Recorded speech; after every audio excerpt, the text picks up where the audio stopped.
Wow. It's one of my favorite things is that when I bring the show stuff up, I never quite know what Ann Brothers is going to look like on the other side because she usually springs it on me at the last minute. This is you've outdone yourself. Is this the one you wore for the couple shuffle? Is. It's my 5K Valentine's. If people are like, oh, I wish I could keep the Valentine's box, candy box that I got. It's so pretty. What will I do with it? There you go, folks. There you go. You shall make a crown for a queen. Exactly. The Queen of Hearts. With her hat. Ann Brothers, Queen of Hearts, Queen of Valentines. That's my sister. I know. Oh, look, we have commentary already. And the commentary is coming from the Bunny Yard 67. Hey, where we live in Did I Make It? Are we live? You are. Yes, Bunny Yard 67. I got to believe that's Susie Nelson because who else would be talking about bunnies like that? Susie Nelson, you are live. You are with us live. And you are looking at Anne's crown. The Queen of Hearts has emerged.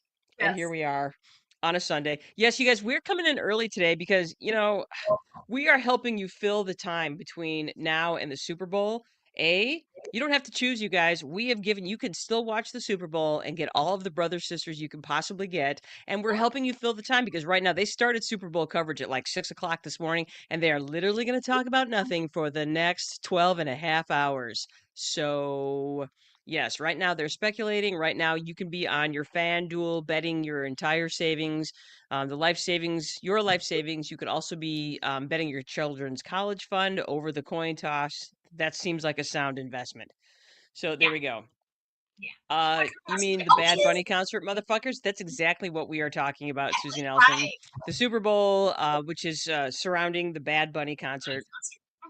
And really looking forward to it. I don't care what Bad Bunny does as long as he does it all in Spanish because that will set people on fire. I don't care as long as he wears a dress because I love a dress. And you know what I love in a dress? I love a man in a dress. You do. Yeah. Why do you think we're so attracted to men in kilts? I'm like, duh. Yeah, it's just hot. It's just hot. Men in dresses are beautiful. So the fact that we've decided this is only because men have great legs. Those legs should be shown off. Yeah, exactly. Yeah, agreed. So yes, we are here today to help you get ready for the Super Bowl. In the Brothers household, we are having tacos today. Tacos, nachos, some Spanish rice, some beans to go with it, and we have some mint moose tracks for dessert. Yeah, we are set. Oh yeah. Very nice. Very nice. I'm drinking coffee out of my 6 mug. I've been super productive today. It's astonishing how much. I woke up at about 5:30. Just my eyes snapped open, and I was just ready to go. So I got out of bed about 6 o'clock. I got all my finances done. What else did I do? I got my workouts planned for the week. I planned my workout schedule for the week. A menu planned. Laundry. Very nice. Yeah. Show. Yeah. There you go. Boom, boom, boom. Boom, boom, boom. Yes. So anyway, we are here today because we're going to talk about comedy. So as you may or may not know, Catherine O'Hara, comedy legend, passed away just over a week ago. And we were actually going to do this show last week, but we just did not have time to get it together in the way that we wanted to do it. So we chose to do no show whatsoever last week because we were glowing from our stunning 5K victories. So we decided we would put a little bit more time and effort into this because comedy and women are kind of a big deal for both of us. And so we wanted to give this the time and attention it so richly deserved. So there we go. Yeah. So that's what we're talking about. Hey, let's put it on stage. There they are. Okay. This is just a small sampling. This was really hard. Really hard. Yeah. And so what we decided to come down to was that we wanted to talk because there are so many amazing female voices in comedy.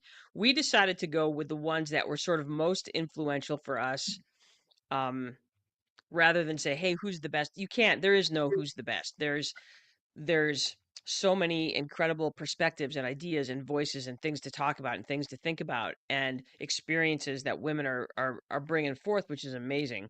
So we went with most influential, and then we'll talk about a lot of those other voices after we're done kind of talking about the ones that sort of influenced us in terms of teaching us what funny was. So there you go.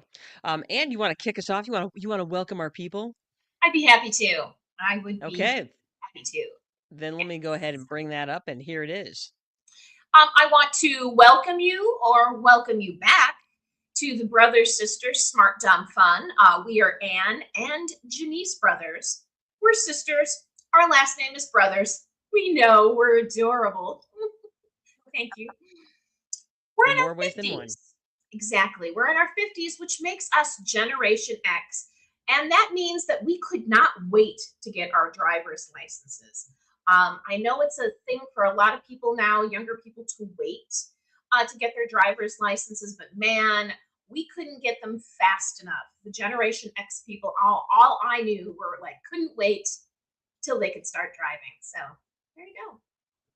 Yeah, I guess driving is I don't know. Driving is it's a big responsibility. I can see why people would want to wait. But I didn't want to wait. I just wanted to get in that car and freedom. I think it helps if you live in a little tiny town Mm-hmm. where there's not a lot going on and it's a way for you to be like, I could drive to Chicago if I wanted to. I could drive to Detroit if I wanted to. Not that I Yeah. not that I Yeah, I really think it could, was but too. you I'm know. not sure because the law was very different for us. Like once you turn 16, you could pile 19 of your best friends into your tiny Chevette and go, and now they have a lot more rules. Like wearing your safety belt wasn't even a law. It was just an encouragement. So We really should do this. Yeah. It's yeah. so funny when that started to change. We were teenagers when that started Hmm. to change and that idea that you would put on a seatbelt and I'm like, oh, Yeah. okay. Yeah. Okay.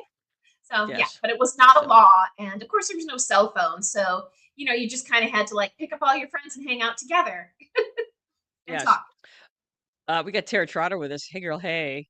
Yes. It's funny because Amy Poehler's "Good Hang" is one that I have been trying desperately to listen to, and I just have to start putting it on in my car because that's the only time I ever seem to be able to do stuff like that. So what can I say? Um, okay, dude. Once this is again, Susie Nelson is with us. Dude, once you could drive, you could lie about going to the movies and go to the city or something. Yeah, Anne never did anything like that.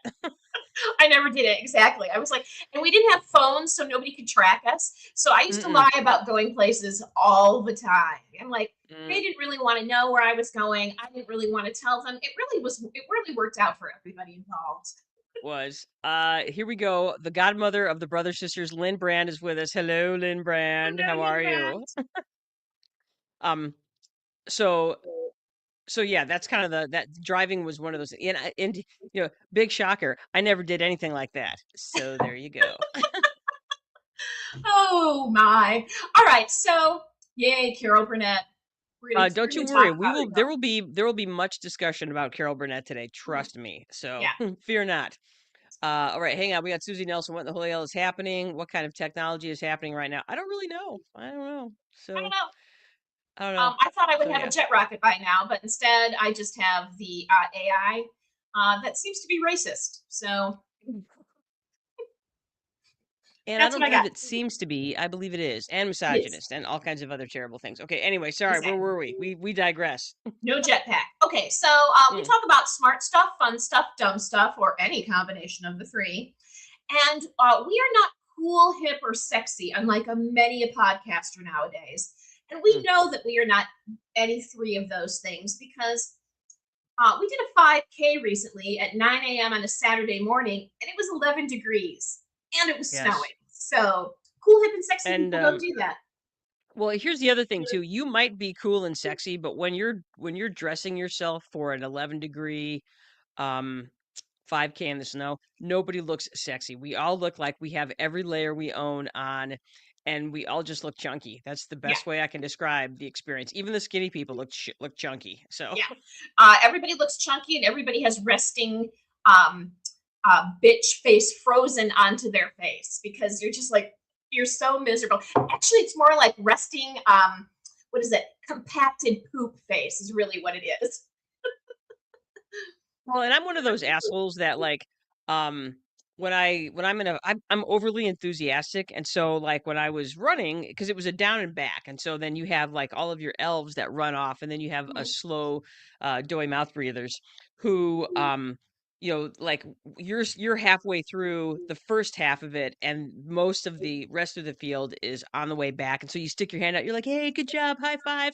And you can tell nobody wanted that from me, but they all got it. Actually, I had one dude do it to me because I don't do it to anybody. And one guy was like, "Good job," and I was like, "Oh, that was sweet," because he was really killing it, and I was killing it for me, but he was definitely legitimately killing it. So Yeah. Yeah, there was the one guy, my goal was not to get lapped by the 10K guy because there were three races in this 5K.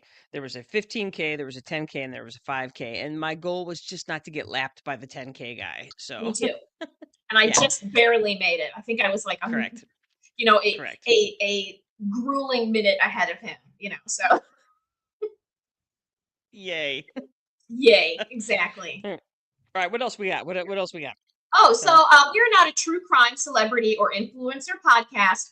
We are just some of the funny women in podcasting talking about whatever we want. Whatever the fuck we want. Yay. Okay, speaking of that, speaking of true crime, man, weren't you watching that one series on Netflix yesterday? Yes, it was about Lucy Ledby, who was a nurse in England who was accused of like killing seven infants. She was a nurse in a NICU unit. And after watching the documentary, I don't think she did it. I think she got scapegoated. So she's still Ooh, in prison now, but there's a lot of people who think she got scapegoated. that's a bold claim, Ann Brothers. A Yeah. bold claim. Well, you should Yeah. watch it because I was like, they couldn't give a motive. They couldn't put her at the scene. They're like, oh, she worked with these babies when they died. I'm like, yeah, but so did other people. I don't know. I just didn't buy it. It was too many old white dudes trying to put this young woman in prison. I didn't like it. Interesting. Okay, good to know. So there you go. In fact, we should probably have our true crime podcast experts on, Liz and Kelsey. So Definitely. Kelsey and Liz, we need you to come talk about this. Okay, I'm Mm-hmm. just putting the Yeah. call out there. All right. Sorry, Ann, continue. I keep interrupting you Yes. today. My bad. We've been told we're good to listen to when you want to learn things about stuff, and because we give you permission to buy yourself as many heart-shaped boxes of chocolate as you want. Don't wait for somebody to buy them for you. Go buy. Actually, wait the day after Valentine's Day because then they'll be 50% off. But then you can get as many as you want. Yeah, the Walmart clearance on candy doesn't matter what season, holiday, Halloween, Christmas, Valentine's is epic. Mm-hmm. Load up. Yeah. Load up. So, Yes. yeah. Excellent. That's good thinking. Yeah. So anyway, this podcast is not GPG or even PG-13 because the fucking groundhog saw its shadow. So we got 6 more weeks of winter, and I'm just afraid it's going to be more than 6 weeks. I There are those winters that you have that they tempt you. Like this week's gonna be like all 30 degrees and shit. And they're like, we're Mhm. coming out of it. And then, but February has fooled us before. You have fooled us before February, and we're not buying it this year. I'm thinking of you, 2014, where February never ended. Man, 2014. That was the year I got my massage therapy certification. And man, when we started out in that program, they're like, we never have snow days. Only if U of M closes will we close. We had 10 fucking snow days, because that's how Well, bad it was. well, and funny you should mention that because just the other day I was looking at the ice data from the National Weather Service. NOAA has the ice data. If you can look at the animations of all the ice coverage of the Great Lakes over the last, say, 20 years. Yes, I spent time doing this. I'm not sorry. And 2014 was the last time you saw almost 100% of the lakes frozen. 100% of every one, even Lake Ontario, which is really deep and rarely freezes over, was nearly 70% frozen, which is crazy.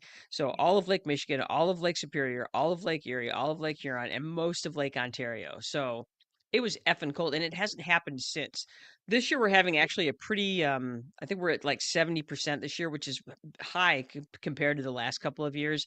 And Mhm. again, Lake Erie is frozen over. The good news for us is that when the lakes freeze over, you tend to have less lake effect snow because there's less warm water exposed to the surface. Yay! So, Yet we've still had a lot of snow this year, so it's still yeah, we have. it's In still fact, managing. Michigan Storm Chasers, shout out to you guys. Michigan Storm Chasers, we actually fall into that classification of extreme winter this year. We're having an extreme winter, according to at least anything south. Grand Rapids South is having extreme. So, Well, good seems job, extreme to everybody. me. Yes. I know I don't. There you I'm extremely unhappy with it. All right. So Well you said. can join us on our website, Spotify, Apple Podcast. I almost said podcast again. iHeartRadio, Pie. YouTube, Amazon Music. Like us, follow us, hit the bell, leave us a review. Tell me what you think of my hat. Only good things. Give us your feedback with our questions and answers and our polls. And, you can ask Alexa to play us, and she'll do it. She will. Mhm. New, hip, cool, Gen Z Alexa will play us, even though we're not her cup of tea, because you know, we don't get a lot of Gen Z listeners, and that's fine. So, hey, look, let's talk. Actually, I jumped ahead. Did I jump ahead? Mhm.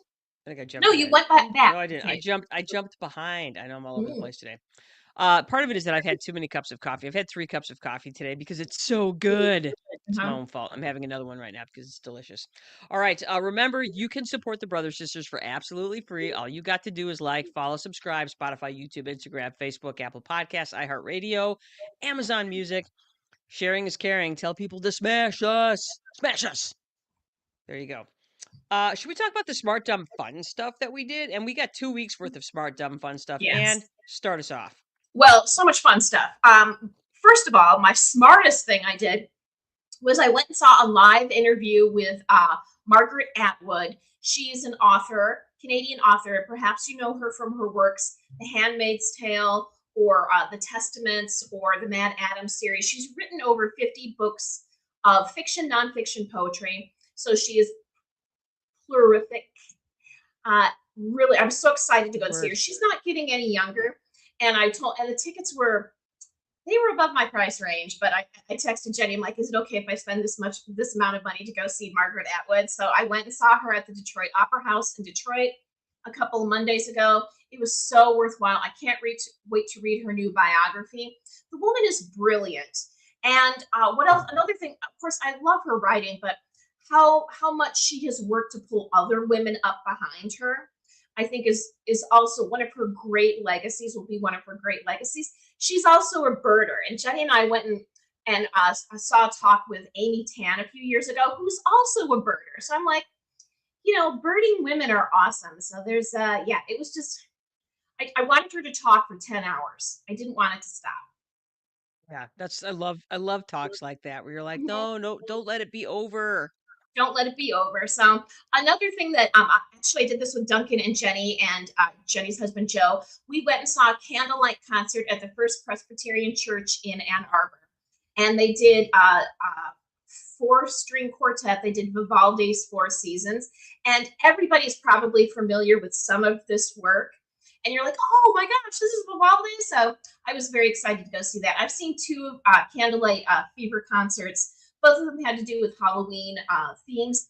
This one, though, I am a fan of Vivaldi, and I was like, I want to go see this. It'll be beautiful. The concerts run about an hour. It's super cool. They're not terribly expensive. If you get a chance to do the candlelight concerts or fever candlelight concerts, I 100% encourage you. And then, of course, another fun and dumb and probably smart because it was good for me thing I did was the couples shuffle 5K in Island Lake State Park outside of Brighton. And as we all know, Jenny is running a marathon this year. So I thought, well, one of the things I could do to be supportive was to do some 5Ks with her. And so I said, hey, let's do this one. It'll be fun. It was 11 degrees. It was snowing. I'd say Knowing maybe there was 30 people there. God bless them maybe. all. But they did a great job. We got fun t-shirts. Our medals were actually like stuffed sloths. The t-shirts say Sloth Running Club. And Jenny, I'll let you tell the best part of it about the medals.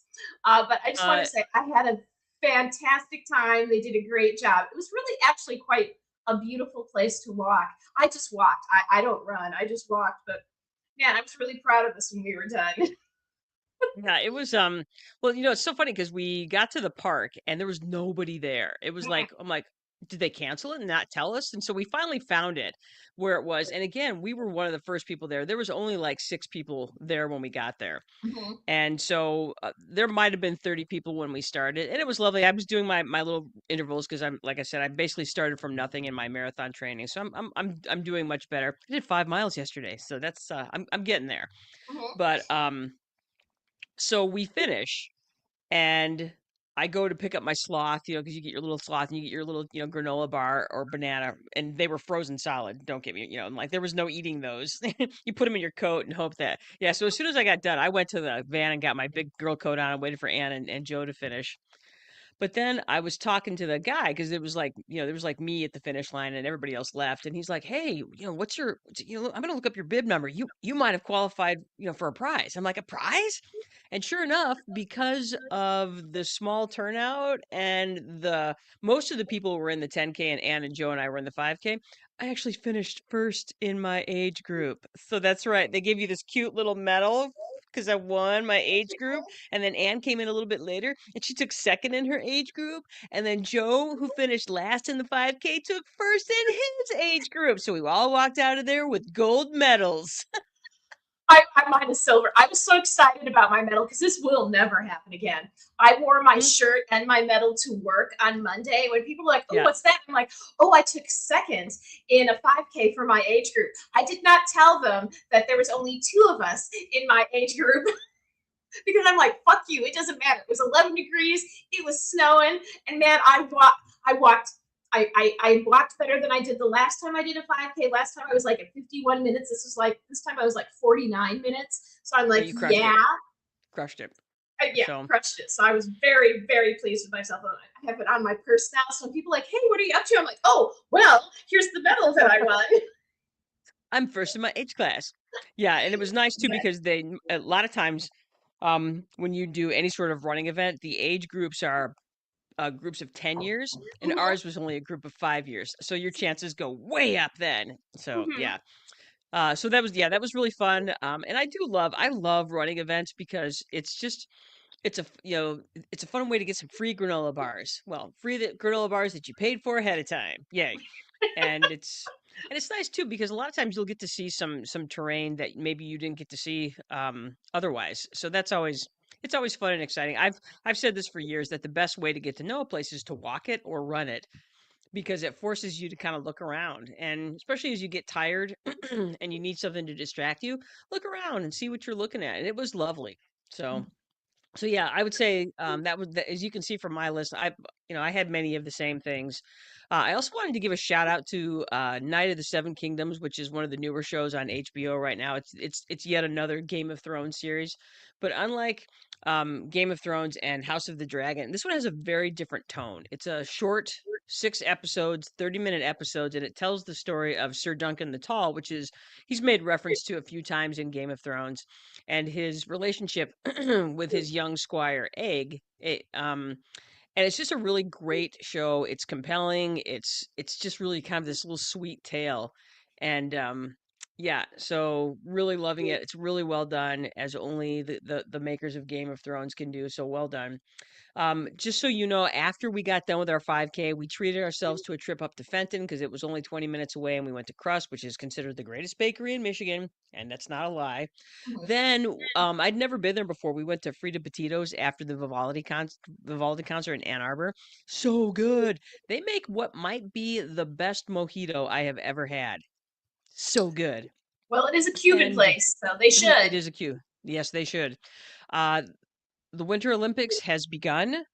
Bummer, Lindsey Vaughn. If you haven't, have you been kind of following her saga? She at 41 was basically gearing up for her last Olympics. She had retired. She had come back. She was doing really well in her preliminaries. She fell a week and a half ago, tore her ACL, decided to compete anyway. Had a really good first run, and she was making her final run this morning. She crashed badly. They had to Mm-hmm. helicopter her off the field, so that's a huge bummer. But yeah, so we're off and running. Overshadowed by that is the fact that Breezy Johnson did win the gold medal in the women's downhill. American Breezy Johnson, so just won the first gold for the U.S. in the Olympics this year. So well done, and she won like by it was like a 14th of a second. It was crazy how close it was, but she managed to get it done. So congratulations to her. Lindsey Vaughn, good luck to you in your recovery because that was a Mm-hmm. bad one. Today is the Super Bowl. Okay, and so here we are, last one. You've been picking the winners throughout. Is it going to be, you know, people, you can still use your FanDuel and get your bets in. So what's it going to be? And will it be the New England Patriots? I'm sorry, the Butt Patriots, or will it be the Seattle Butt Seahawks? Well, I have to, in this day and age of patriotism, I'm going to go with the butt Patriots. There she goes. Yeah, Butt Patriots, there it is. butt America. Patriots, because if Yes. America doesn't need if America loves its butt Patriots. So, Huzzah. Well said. woohoo. Let's Oh, go. I love that. I love Get it. some So ass. yes, that's the big thing for today. The Super Bowl is upon us. All right, Ambrose. Well, we've managed to waste 25 good minutes. Let's get to our goddesses of comedy, shall we? Now, Let's do it. before we start, a couple of things. When we are talking about comedy, I'm going to go ahead and throw this on the screen so people can see this. When it comes to women in comedy, it's not apples to apples. Okay. You can categorize it as stand up, sketch, TV, film and TV, improv, writing, whatever you want to do. So to be clear, everybody has their favorites. Everybody has people that they feel are the most influential. This is a list of the five people that Ann and I each chose is a list of the people that were the voices for us growing up, both as little girls, college age kids, young adults, whatever you want to say. And then afterwards, we'll kind of talk about some of the amazing voices in comedy throughout. And then I added a couple of slides about why women are the superior um, right now are dominating comedy compared to men, and I'll talk about why. And I'll also talk about why it's important, why that idea is important, and female voices in comedy are so incredibly important. So here we go. And you want to start us off? Sure, I'd be happy to.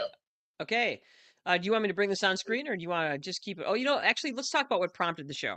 What Okay. prompted this show was the death of Catherine O'Hara, who was probably one of those. Here's six things that I think are important to remember about Catherine O'Hara. She was a founding member or one of the early members of SCTV, which is Second City Television out of Toronto. She is a master of. She was a master of character-driven comedy, and I'll talk more about that when I talk about her because she's one of my five. Moira Rose was our spirit animal and entirely her creation. The Levys wrote this character. They said, "Hey, this is what she is," and what Catherine O'Hara built as far as Moira Rose was one of the greatest characters I think in the history of television. I think so too. Somebody that made a great show epic, Mhm. and she should have won all the Emmys, but the fact that she won one, I guess we'll just have to do. She quietly shaped comedy for a very long time. She was in the business for 50 years, and that's really rare because we never got tired of her. She didn't spend a lot of time in the news, but there would be a great movie and there would be Catherine O'Hara in it, and there would be a great role or a great character, and that would be Catherine O'Hara in it. One of the best reasons to watch a Christopher Guest mockumentary was Catherine O'Hara. Um, she was universally beloved and respected. People talked about her kindness, her warmth, her ability to share, her ability to collaborate. Um, and she showed incredible range across the performance spectrum, not just comedy. There are some, like if you look at the Home Alone movies, there are some really genuine, heartfelt moments that she gives in that. And if you watch the movie for your consideration, she's all over the spectrum. The fact that she didn't get nominated for an Oscar for that performance is fucking criminal, in my opinion. So anyway, that's what prompted this. We got to the to kind of talking about not just her influence, but the influence of other women in comedy. So that's what we're talking about today. And hit it. Well, I have this is kind of broken up into women that influenced my young comedy that and then influenced me in college, and then influenced my young adult period. So my first one, of course, is Lucille Ball.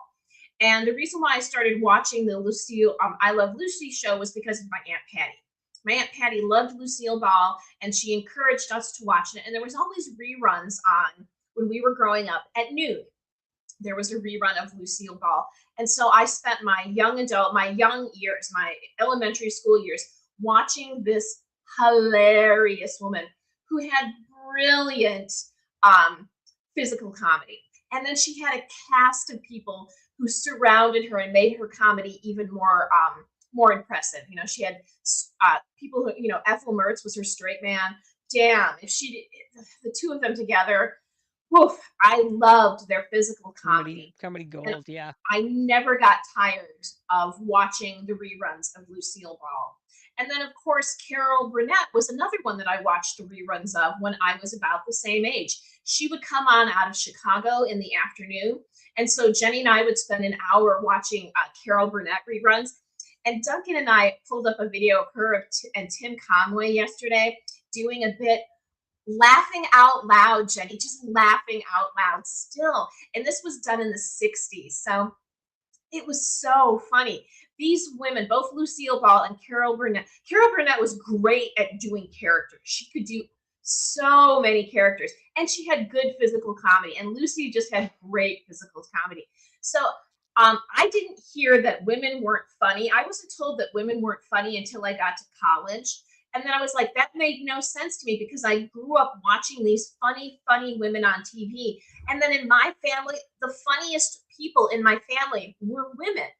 So I did not understand that. And then my sister and I were funny. I mean, we started making people laugh and entertaining people when we were in elementary school. So that never made sense to me. I'm like, well, have you not seen Carol Burnett and Lucille Ball? Because they're hilariously funny. And then, of course, in my college years, I got my undergrad in theater. Two women who were very influential to me in that time was Bea Arthur. She was on the Golden Girls at the time. And Bea Arthur, her comedy was so different from Carol Burnett and Lucille Ball because they could be very physical comedians. And Bea Arthur was very straight. She was, she had this really dry humor that she delivered in this dry manner, almost like she wasn't kidding. And then she was an awesome straight woman. Hmm. She, before Yes and was a thing, she was helping other comedians yes and into amazing performances. So if you wanted to be a good performer, if you want to be a good comedian, a good funny actress or actor, you have to have people around you who will yes and what you are doing. And Bea Arthur was always there to do that. And I thought that was so important and so underrated. So that's why I thought she was a big influence in my comedy. And often when I am being funny with people, I am very straight, very dry about it. I've had many people tell me, at first I didn't know you were kidding because you've got such a dry delivery. I'm like, that's all Bea Arthur.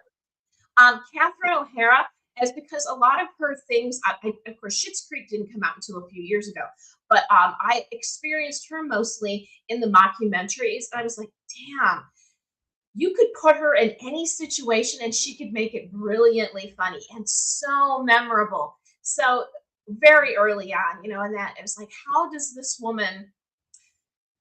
she think of all this? And again, surrounded by other really funny people that she could highlight herself and then she could highlight everybody around her. She was very generous. And I think some of the best comedians are generous. They're not all about them, all about their story and about their experiences. The best comedians are generous with getting other people to laugh as well, giving other people laughs. So I think both Catherine O'Hara and Bea Arthur were excellent examples of that. And so actually was Carol Burnett. And then finally, a comedian who was of my generation, Tina Fey. And what I love about Tina Fey's humor is it's so Gen X. It's irreverent, it's sarcastic, it's absurd, and she has iconically impacted comedy for our generation. And Well, then not what just she our did generation, but the generations after that after now. her. Yeah. Exactly. There's so many other women who are in comedy now who probably have Tina Fey to thank, just like you and I have Lucille Ball and Carol Burnett and Bea Arthur and Catherine O'Hara to thank. And what I also love about all of these women was that they were really good about pulling up other people with them. And Tina Fey has done an excellent job as a writer, as a producer, as an actor of bringing other comedians up behind her, other female comedians and writers and people of color up behind her. So these are the five women that I think were the most influential for me Mhm. as comedians. They helped me love all comedians. They helped me love things that are funny. There are people out there, Jenny, who don't think things should be funny. They're not into funny things. These women helped me develop a sense of humor, to appreciate humor, and not just appreciate one type of humor, but appreciate all types of humor. So there we go. Love it. Yeah. Mm-hmm. Agreed. You and I, our lists were very similar. Um, I can think of when I was 9 years old and we got to do summer theater with Mrs. Shane, and I got a role that was funny. And when I did that role, everything I did, I stole directly from Lucille Ball and Carol Burnett because I'm Mm-hmm. like, I wanted to be just like them, especially Carol Burnett. As much as I love Lucille Ball, Carol Burnett hit everything in my head. Everything in my head that I ever wanted to be in terms of comedy, Carol Burnett was doing. And I'm like, that's what I want.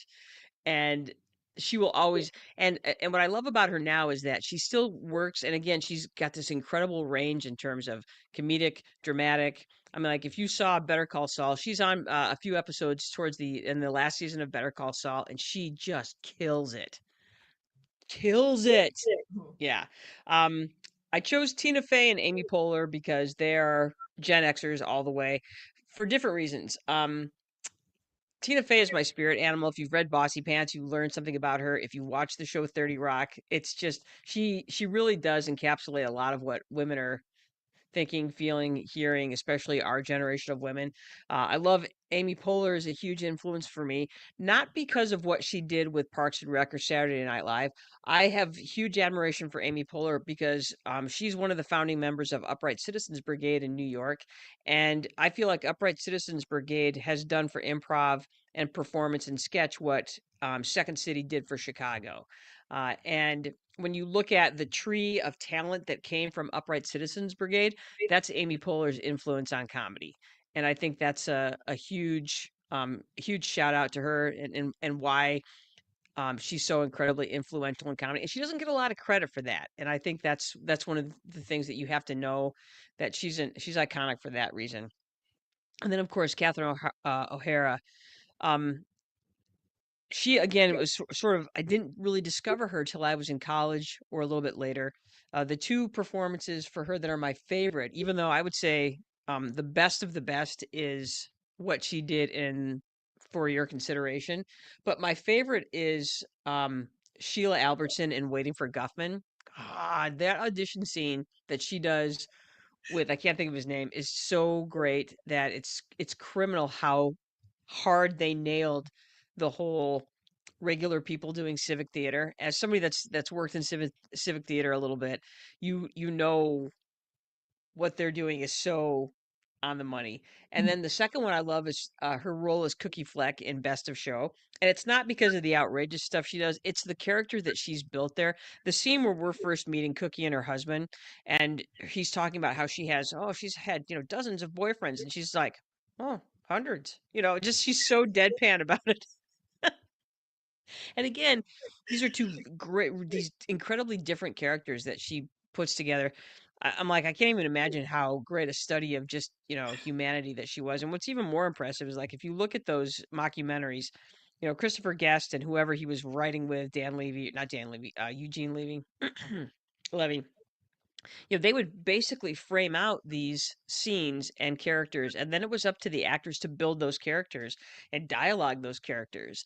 And to be able to do that on your own with minimal, you know, is it's pretty incredible. And to build these characters and you believe them all the way. So yeah, so those are my five. Now, with that said, we included a list of you can kind of see that list right here.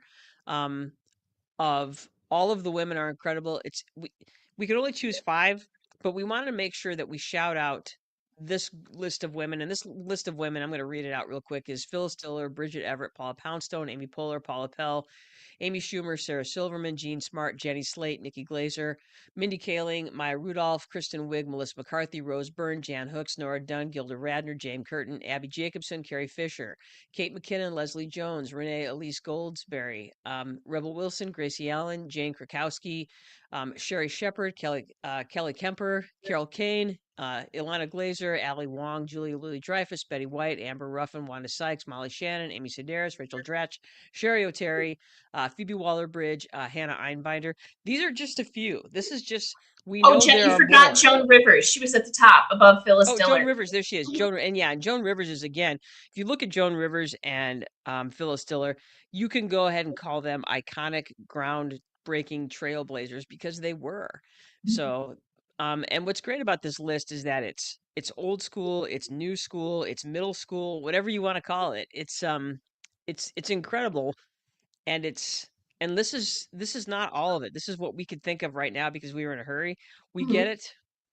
We're sorry about the other ones we're forgetting. We don't have a research department, and we both have full-time jobs. So, yeah. So, and I highlighted a couple of ones because I wanted to talk about them. The one I want to talk about, the two I want to talk about most are Jane Krakowski and Julia Louis-Dreyfus. I think Julia Louis-Dreyfus is a modern day Lucille Ball in terms of her incredible talent and range and physicality. Again, a great physical comedian. All you have to do is see her as Elaine when she's dancing. That's an iconic dance. And the other one that never gets enough credit for her work is Jane Krakowski.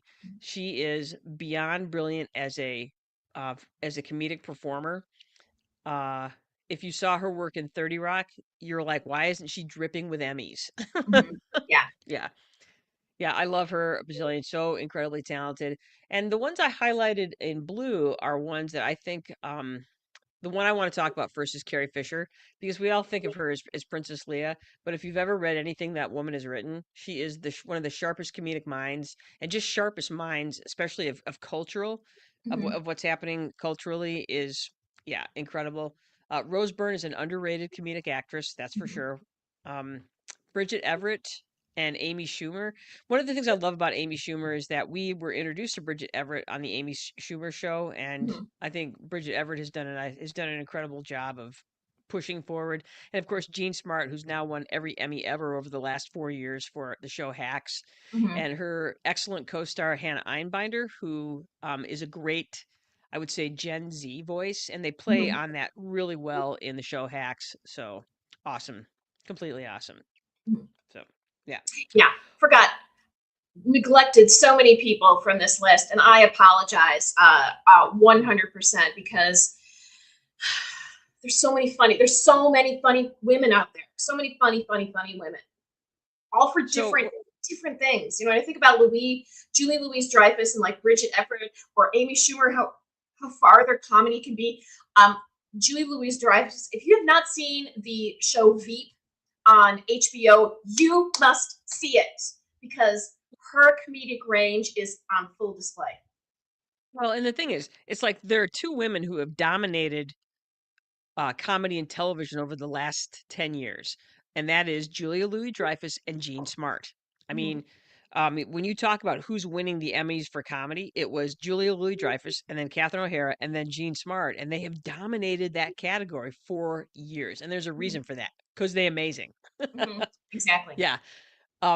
All right, so let's the next I wanted to talk about. So you have this incredible list of and what's cool about this list is that this list is everything from, like I said, the Phyllis Diller and the Joan Rivers who have been at this for years. Gene Smart is in that list. And then you have newer, younger voices. Like I said, Hannah Einbinder and Ali Wong and God, who else on this list? Mindy Kaling, Mhm. Abby Jacobson, Ilana Glazer, who are really, I think really important. These are 10 reasons why women are currently dominating the comedy scene. Sorry, bros. I know people will, you can fight me all day this, but I will go to I will go to my grave saying that right now, when it comes to comedy, women are better, they are more innovative. So here's why. Number one, they're telling stories that haven't been wrung dry. The problem with male stories is that it feels so dated and jaded and misogynist and ridiculous. Women are sharper about power and hypocrisy. They blend vulnerable with bite. Women have had to survive and do more to survive. Hacks does an incredible job of addressing what women endure in comedy or what they've had to endure for years compared to men. The same with the show. I can't think of the name of it. Oh, Marvelous Mrs. Maisel. Same Oh yeah. thing. of Mhm. what women have to endure in order. Ooh, and I probably should have put her on that list. I forgot her name. Mhm. Sorry. Um, women are they're redefining what is relatable, especially for other women. Mhm. And I love the fact that women aren't trying to aim their comedy at men. They're like, fuck you, we're going to talk to the people in the room that we want to talk to. And that's, if you happen to be in the room and are hearing this, good for you. Women have shed that idea that they have to be likable.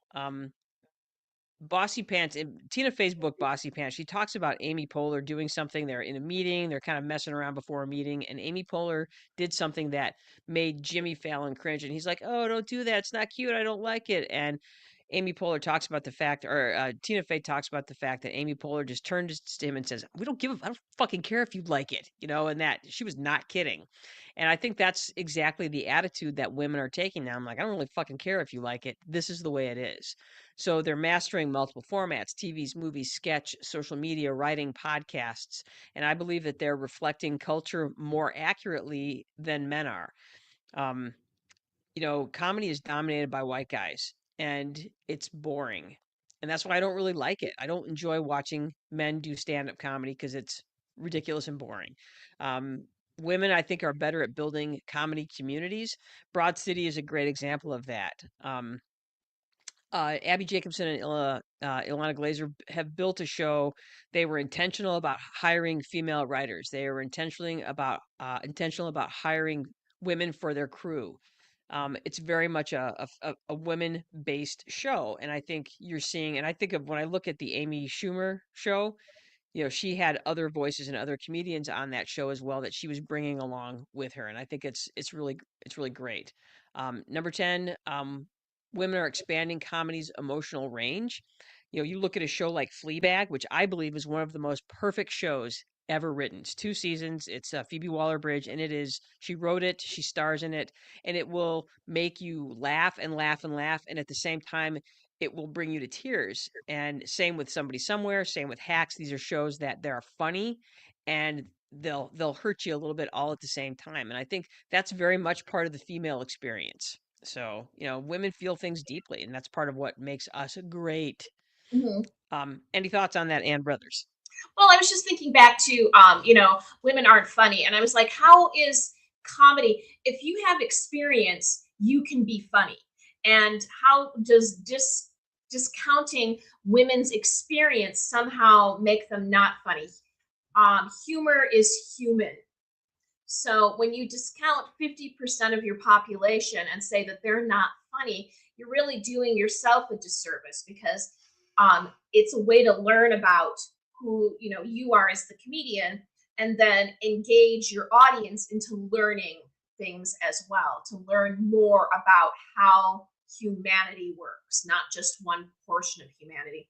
So like you have said several times in different ways, women have wider range. They bring more to it. They have, how do I want to say this? They have less to lose, quote unquote. So why not just do it all? So why not bring forth all of these things? You Society has already told us we're not good enough. We're not hot enough. We should apologize for ourselves constantly. So once you can get over that hurdle, why not fucking do whatever you want? So I think that's, uh, you know, Lucille Ball. She might have been working still within the confines of her society, but she was pushing the boundaries. And now we can still continue to push the boundaries because why not? Why not? You've given, as society And I has think given us it's less opportunity. Why not run with what we've got? And I think it's so important to push those boundaries Mhm. because uh, women are always going to have to fight for their place. Here we are still fighting for a place in everything. When you look at the dark side of social media, that right wing, man, liberal women are the problem right now. Liberal women are the new enemy, and Mhm. so it's like, fine, if you want me to be the new enemy, I'm going to give you something to enemy about, Yeah, and exactly. and that's what I love about. Oh, Desi Lysick. We forgot to put Desi Lydic in that on that Oh, list from mm, oh god, I can't think of her name. So many women. Chelsea Handler. Ooh, there's another yes. one. Samantha Bee. There's another one. Okay. Mhm. So like, oh, Yeah. they're popping up. So yeah. So, and that's that thing that, we're gonna have to we will continue to have to push every single boundary because there is this that male society that will keep pushing us, continue to try to push us back in that Hmm. place. Yeah. Um, yeah, progress is hard if Progress you're is hard, and like the whole comedy yeah. thing, Gene Smart kind of talks about in Hacks, where there's only one room for one woman. There'd be 10 comedians and only one woman. So that was because only one woman could be funny. Well, and And Tina Fey talks about that in Bossy Pants, but she talks mhm, about when she was at Second City that they could only have, they had six people on stage at any given point, and only two of them were women. And mhm, she was one of the, the people that helped change that, that helped say, right, look, we could have three and three of us, and there's plenty of comedy to go around for women because we can make the comedy, you know. right, And right. so the fact that, you know, that's still okay. So anyway, let's go back to this. Let's go back to why this matters. It matters because comedy shapes culture. Um, who we laugh with influences what we tolerate. Mhm, And that's 100% true. Um, the thing about comedy at its heart is funny because it's true. Um, it's funny because it's true. And that's one of the things that sparks our brains and makes us laugh. Women in comedy aren't just breaking through, they are building rooms, they're handing out keys, they're telling others where the exits and where the bathrooms are. And that's a fancy way of saying they are including everybody at all different levels in order to mhm, make this happen. The big thing is that it challenges the outdated power dynamics by exposing them as ridiculous. mhm. And it is ridiculous. It's ridiculous to think um that women don't deserve their place in comedy because they do. And it proves that humor thrives on diversity, not dominance. Women are great at punching up when it comes to Mhm. challenging um, the norms. And that's if you look at everything that women have done in comedy, it's always about challenging norms. Um, Lucille Ball was probably the first and most obvious example of that. And I feel like Tina Fey is another really great example of that when she was being the first female head writer at Saturday Night Live and changing the dynamics of this show in order to make it more inclusive for other voices. Uh, and finally, it raises the bar for everyone, women included. When you make better comedy, then others have to make better comedy too. It's like instead Yeah. of raising the bar, instead of lowering the bar, and doing fart jokes or doing, stand up without your shirt on, Mhm. we're going to build something better. We're going to build something better and smarter, and you're going to make people smarter in the process. So, Well, yeah. And that's the thing.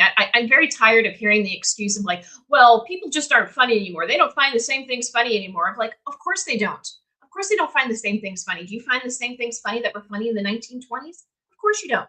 If you want to go back and keep recycling your sad old comedy, there's an audience for you, I'm sure. But just don't get pissed off when you can't build a new audience because you're doing the same old sad shit that you've been doing for 20 years. It might have been innovative 20 years ago, but you have to keep moving forward. And if it pisses you off that other people can move forward and you can't, that's your problem. yes, So, agreed. Yeah, and comedy's like anything.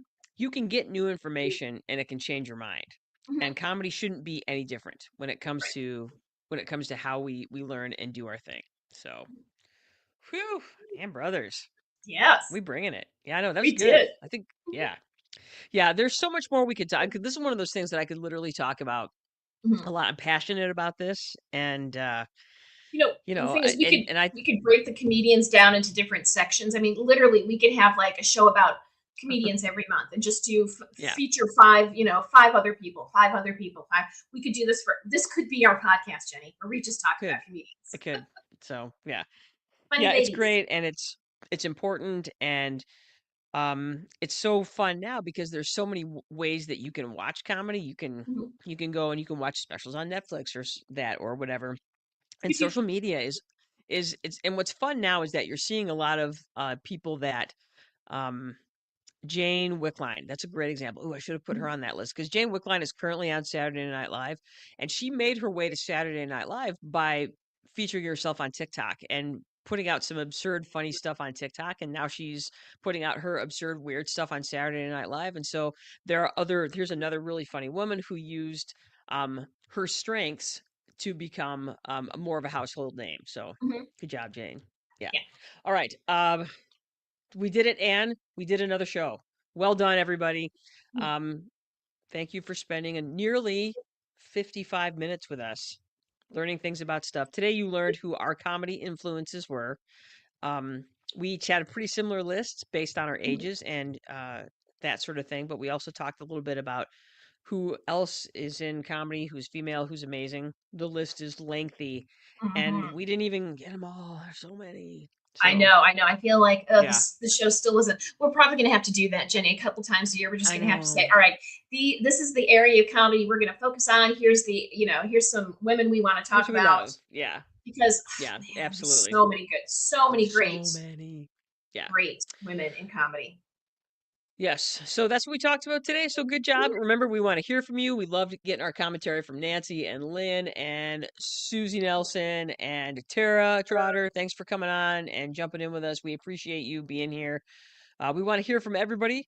Answer our poll questions. Give us your questions, concerns, comments, and sessions. That's right. Remember, you can support the Brother Sisters. All you got to do is subscribe, like, hit that button, smash that bell, do all of that stuff. Spotify, YouTube, Instagram, Facebook, Apple Podcasts, iHeartRadio, Amazon Music. Put the word out. Tell your people we're here. Tell them to tell other people we're here. Tell them to tell other people to tell their friends and family that we are here. Mm-hmm. Join us next week. Entertainment expert Chip Maley will be here with us next week. We're going to review the Sam Raimi future classic, Mm-hmm. Send Yeah, Help. Yeah, we yeah. have much to say about this movie. So I got to do this real quick first. Okay. Oh, there it is. It's the goodbye music. That's right. Join us next week when we talk with Chip Maley about the awesome Sam Raimi movie, Get Help. In the meantime, I am Janice Brothers, and with me is my sister. And brothers. That's right. And we want you to get out there and do something smart, do something dumb, do something fun. We are out of here. Bye.